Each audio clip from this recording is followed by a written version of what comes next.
Well, welcome to another edition of High School Game Time. I'm Jude Wilbers alongside our prep expert, Doug Ritchay, and the state track meet is once again upon us. And starting out talking about the boys' side of the track meet. Yep, boys' side, we're going to have a lot of kids trying to defend titles, and that's always a good thing. And obviously, one of the first kids we're going to talk about, Spencer Tura from West De Pere, defending state champion with 300 hurdles, won it at sectionals.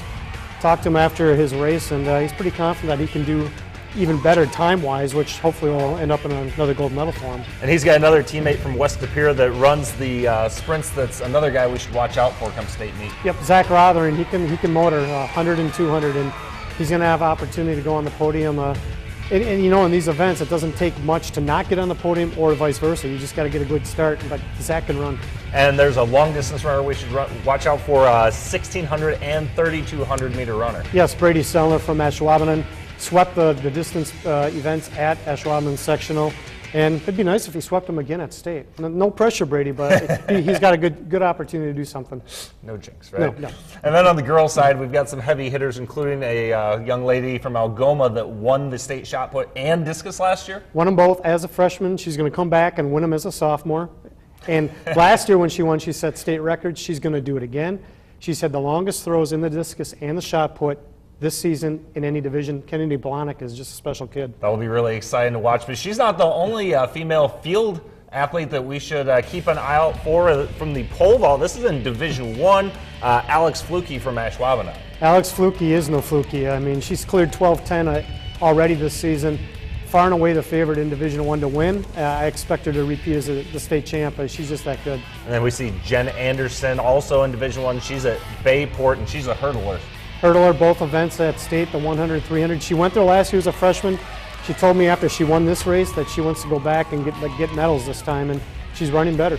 And then in Division II, maybe the premier athlete as far as track in the area, Bonnie Draxler of Wrightstown. You see her here. Premier athlete, and she's a sophomore. I mean, this kid is real special. She helped Wrightstown win the state title last year, almost won it by herself.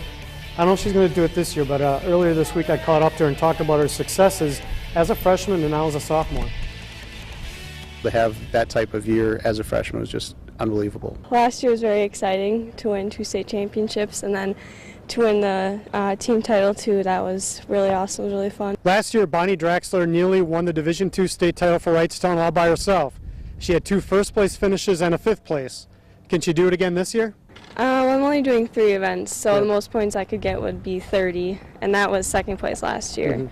So we'll have to see how it ends up. Draxler may make another statement this coming week at the state meet in the pole vault. The Division II state record is 12-3, and she cleared 13-3 at sectionals. However, state records can only be set at the state meet. Draxler's confident she can do it. Yeah, I think it is, so I just got to do that same vault down there. Whether Draxler sets the record this year or in the future, it seems certain she will break the mark. What makes her so good? Her speed, her strength, and just her quickness. Like you said, kind of 3 different events, but yet they're related as far as the speed and strength. While Draxler had a remarkable state meet as a freshman, this year she's just taking a simple approach and seeing how it goes. Just get some new PRs every time I run prelims, and if I make it to finals, then do good there too. There's no doubt Bonnie Draxler will do well at state. Well, maybe just a little bit of doubt, because she'll probably be great. And she had a pretty amazing night earlier this week at the sectional meet as well, continuing with that PR theme, right? Yeah, the PR theme, 13-3, which is a foot over the Division II state mark, but she's got to do it at the state meet, which is the 12-3 mark. She should have no problem doing that. She's just that good. It should be pretty exciting for us to get to see that up close and personal in lacrosse. Absolutely. Well, she's not the only athlete that's been doing amazing as far as girls sports and softball. The state softball series is underway as well. And in Division I, we have a quasi-state tournament going on amongst our local teams. Yeah, you look at the FEA and FRCC, I kind of chuckle when I look at this. This is just part of it, but it's kind of the FEA FRCC challenge. These 8 teams have 15 wins or more. Appleton East, Kaukauna, obviously, the most decorated programs in the recent years. Ashwaubenon also has won a lot of state titles. this baby's loaded, and this is going to be really fun to watch. Well, and like you see there, 15 wins or more by all of those teams, and we've seen a few of these teams play each other earlier in the season. Do you expect repeats of those games, or how much do those even play in once we get to the postseason? Well, the thing is, some of these teams will have played each other because they might meet conference teams again, so will be interesting. You're probably going to see a mixture of Appleton East, Kaukauna, Bayport in that sectional final. I've seen all three of them. I don't want to make enemies here, but I like the FEA schools better, which is why they're seeded 1 and 2. But Appleton East and Kaukauna have split this year, so maybe they get a rubber match, and that would be quite the game. Yeah, definitely. That'd be a great way to settle things for the year, and maybe propel one of those teams to a state championship. We've seen it before in the past. Absolutely, and not to discount Bayport. Bayport's done a great job. Taylor Gutzman's done a great job in the circle for the Pirates, and if they get beat, it won't be easy to beat them. In Division 2, we've got another couple of good teams to watch here. We're seeing them here, New London and O'Connell Falls. Yep, and these two teams, if everything goes right, will meet each other once again in the sectional final going to state. McKenna Larson, obviously, on the O'Connell Falls side. New London maybe has a little more experience. O'Connell Falls maybe has the better pitcher. If they meet, that's another must-see game. And I forget what you just said there. What did they do earlier in the year against each other? They split. So, again, another rubber matches we get to see in the postseason. Yeah, and these two teams, there's very little separates them, so it's going to be classic. It's going to be, one hit, maybe one error that determines who wins that game. And if they get that far, they got to get that far first. And, when you're the favorite, sometimes the pressure's tough to hold. But O'Connell Falls was at state a year ago, so they know what to do. Should be interesting to see how that unfolds as well. Then coming up as well, we've got the boys state tennis tournament just around the corner. That's coming up on Thursday. And for West De Pere, it's going to be a family affair.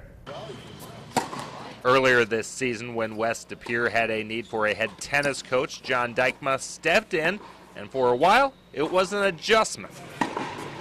The first few times he came out on the court to coach me, I just didn't want to listen to him, but then I got used to it and was able to learn from him. Well, I'm pretty familiar with him, so it kind of keeps me comfortable. Anytime we've gone to tournaments in the past, you're there as the parent, but you're the only one there with them. So in effect, you're the coach, even if you don't know what to say. Nick, a junior, had already established himself as a player, making the state tournament last season. A 6-inch growth spurt and a competitive nature have made younger brother Jack an ideal practice partner this year. It's nice to have him because almost every time he goes on the court, he wins. So it's always helping out the team. And when it comes to practicing, he's a great practice partner because he always pushes me. Makes it a little more comfortable playing matches because I know he's going to do well, so I try to do well myself. It turns out a little sibling rivalry on the court isn't such a bad thing for the Dykema brothers. Whenever I play him, I want to beat him as badly as I can, and because if I don't, then I'm just going to hear about it for the rest of my life. Nick was really good, so it kind of made me want to be even better, try to live up to his expectations. If Nick succeeds in bringing home a state title, expect Jack to be hot on his heels trying to match him next year. And this is our Dermatology Association No Problem Play of the Week, coming again from those sectional track meets. Yep, Pat Ashwaubenon and Logan Hansen edges Zach Ravine right at the finish line there. Really good race to watch. Relays are always fun to watch, especially when the speed coming down the stretch of these. And these kids can fly. I think it's going to be fun to watch them in lacrosse. Yeah, definitely.